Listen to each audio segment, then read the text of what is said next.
어떻게 했는지 여러분들이 기억하고 있으실 것입니다. 오죽하면 세월호 참사로부터 배웠다 이런 말들이 활동가들에게서 있었습니다. 근데 정말 좋은 걸 배웠으면 좋았을 텐데 정말 나쁜 것을 배웠습니다. 유가족 간에 서로 만나지 못하도록 연락처를 공유하지 못하게 했습니다. 뷔페도 영접도 없는 분향소에 금조라는 글자를 쓰지 못하는 문을 달게 했습니다. 사회적 애도를 방해하고 애도하는 시민과 피해자들을 모욕한 거 아니겠습니까? 언론 앞에서 참사 피해자들에게 당연히 주어져야 할 권리, 장례 비용이나 지원금을 운운하면서 마치 그분들이 큰 것이라도 바랐냐 재난 피해자에 대한 혐오를 부추겼습니다. 윤석열 대통령이 이태원 참사 특별법을 거부권을 행사한 것을 기억하고 계실 겁니다. 이는 국민에 대한 반역이고 생명권에 대한 조롱입니다.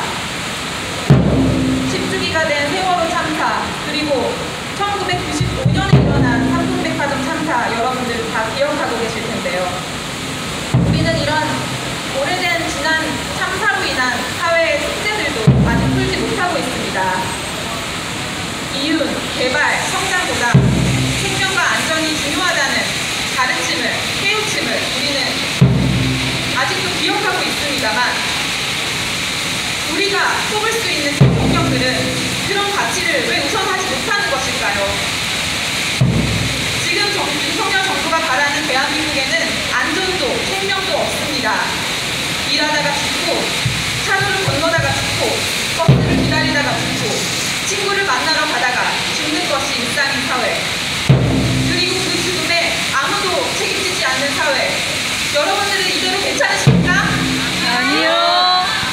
네, 저도 괜찮지 않기 때문에 이 자리에서 발언하게 되었습니다. 윤석열 정부는 작년 10월 긴급 재난대 대응 연구 예산을 90% 삭감하고 이틀 전 시행된 재난 및 안전관리기본법에 모종법상의 제기행위를 사회 재난과 같이 취급하는 그런 방향으로 계약한 시행령을 분명히 집어넣어서 안전과 생명을 위해 작동해야 할 법을 노동자 탄압에 활용하려는 아주 악행을 펼치기도 했습니다. 죽음과 희생에 책임지지 않는 대통령은 삶과 생명도 책임지지 않습니다. 약자를